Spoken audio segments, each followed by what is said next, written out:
President and the CEO of Guidestone Financial Services. So, Dr. Hawkins, would you please present your report? Thank you, Mr. President. And it is my joy to be here for the 18th time, it's hard to believe, to bring the Guidestone report, and the 97th time since our founder, Dr. William Lunsford, first addressed this convention 97 years ago. In fact, that reminds me that in 1918, when we meet in Dallas for our Southern Baptist Convention, it will be our centennial year at Guidestone and the culmination of our strategic long-range plan that we call Guidestone 100. We frame every year at Guidestone with a different word and a different passage of Scripture. This year at Guidestone, we're calling it the year of efficiencies. You know, there's a difference in being effective and being efficient. Being effective is the ability to achieve our objectives. We seek to do that every day. Being efficient is the ability to achieve our objectives with the minimal amount of resources, time, and people. So all through Guidestone in every area this year, we're looking for efficiencies. I wish I had time to tell you the exciting things that our own people have found to do work more efficiently and more dynamically there at Guidestone. We have a wonderful bunch of folks that work with us. Just as our investments go, we're thankful that for the fourth year in a row, Wall Street folks have recognized the Guidestone with the #1 fund. This past year, our extended duration bond fund was ranked the #1 bond fund in America, and that's against all these other mutual funds in these categories. And for the 17th consecutive quarter, that's over 4 years, every quarter, Guidestone has been ranked in the top 20% of all the mutual funds in the country.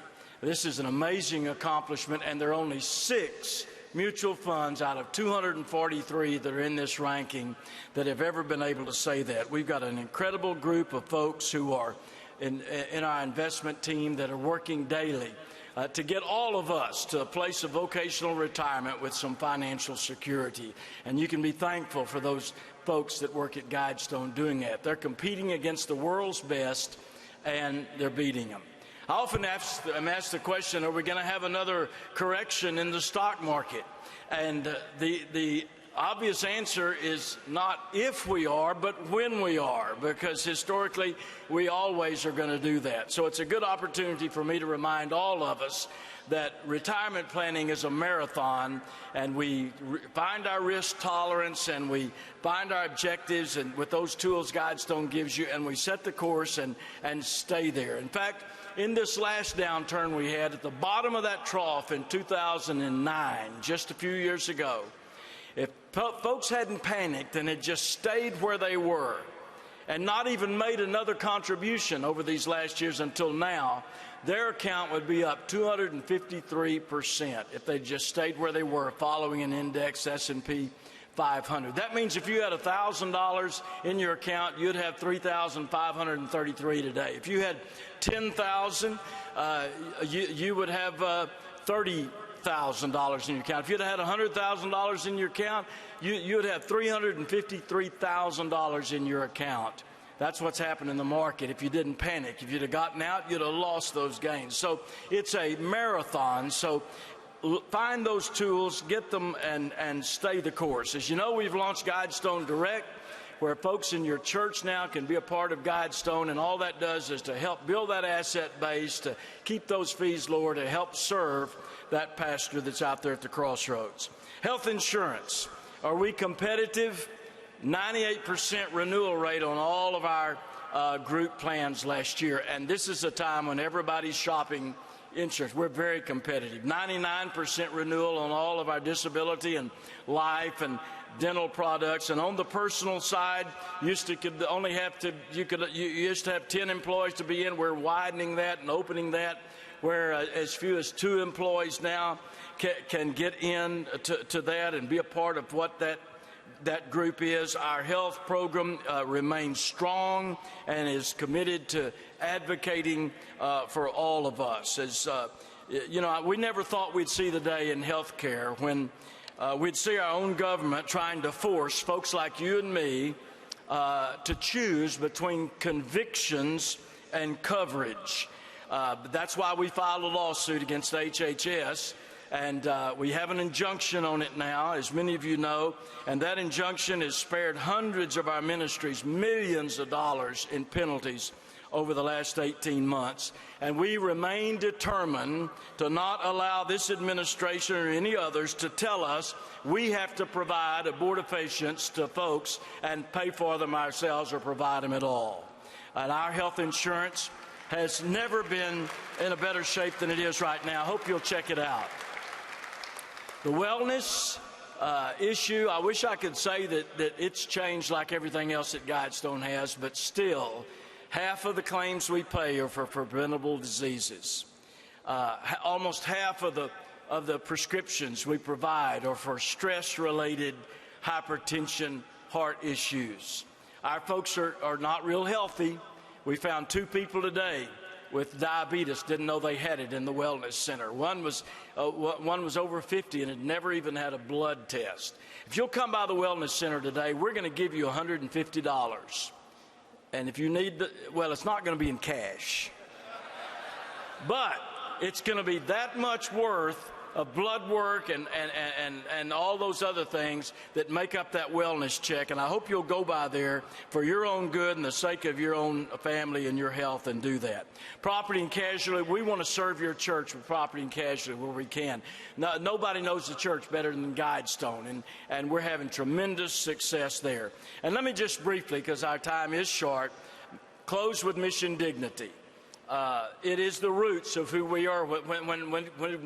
When William Lunsford stood here in 1918 and began this ministry, it was begun as a relief organization for what he called those old soldiers of the cross that had to retire and move out of a parsonage, had nowhere to go and no money to live with. And during these years and during our stewardship, now we call it Mission Dignity, and we do it because we're on a mission to bring dignity to some forgotten folks, and that's those folks that serve Christ all their years in the highways and hedges and are now in need.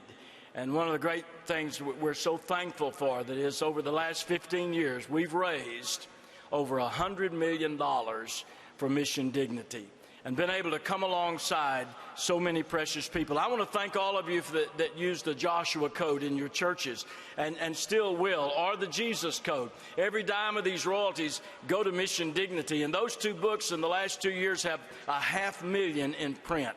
And every time you get one or get your churches get them, it supports Mission Dignity. The James Code's coming in November, which will do the same thing, and I hope you'll take advantage of that in your church and encourage your folks to support Mission Dignity by doing that. A few years ago, the neediest among them got $50 a month. Now we've been able to raise so much that the neediest among them get $600 plus a month. As one little lady said to us recently, I get to eat at night, and it's not just a piece of toast anymore. So it's a beautiful way to be Christ's hand extended. Last year, we found 1,600 new first-time donors to Mission Dignity. We have thousands of people now that are giving to Mission Dignity, and for that we thank God. Mission Dignity Sunday coming up a week from Sunday, June 28th. Go by the booth and get some material about it. Finally, I want to just say a word about the Harold and Judy Vick Mission Dignity Church Award. We're honoring 3 churches this year in that. In the large church category, Prestonwood Baptist Church in Plano in Texas has given over $1 million to Mission Dignity. Jarrett Stevens is their teaching pastor. Mike Buster is their executive pastor. I can't recall the pastor's name there, but that one church has given over $1 million to Mission Dignity. The Median Church Group, Rusty Souls Church in Opelika, Alabama, Providence Baptist Church, has sent a gift to Mission Dignity every month since May of 1989.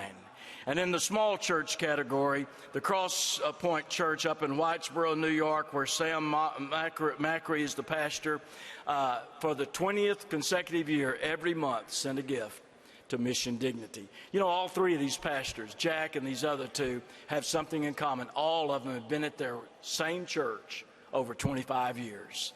They stayed where God planted them and are leading that church joining hands with us, being Christ-handed to these precious ones in need. We got a brief video, and we'll be happy to take questions. Thank you, Doctor.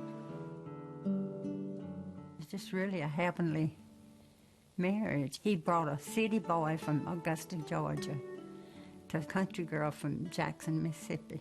Our first salary to our first church was $25 a month. He said, if God guides, he will provide. And so we went on that. My husband pastored very small churches, and he never had a salary. That's why he worked all the time, and I worked too. No, we never did have much of a salary. But God blessed us in so many ways. I still miss him so badly. We had just celebrated our 58th wedding anniversary, the 19th of February, and he passed away the 27th of February. And I wondered, what am I going to do? I could not stay in this place that I'm in now if it were not for Mission Dignity. I couldn't pay the utility bills. I couldn't pay my rent bill. So it's making all the difference in the world. And I never dreamed that Mission Dignity would do what they've done for us. I was losing my teeth, and they helped me get new teeth in.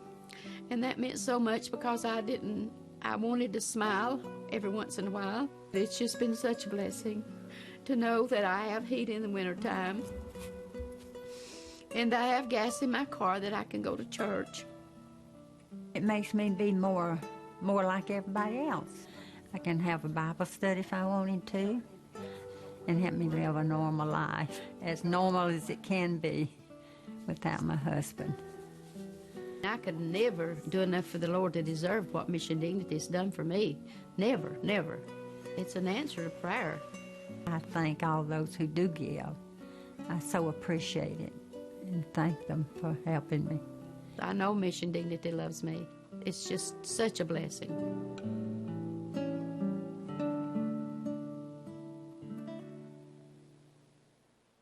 Amen.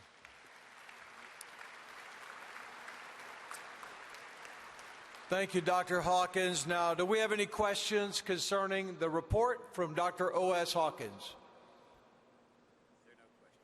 There are no questions. Thank you, Dr. Hawkins, you and the Guidestone Financial Resources Board of Trustees for your leadership. Would all of us express gratitude to Dr. Hawkins and to the Guidestone Financial Services? We have come to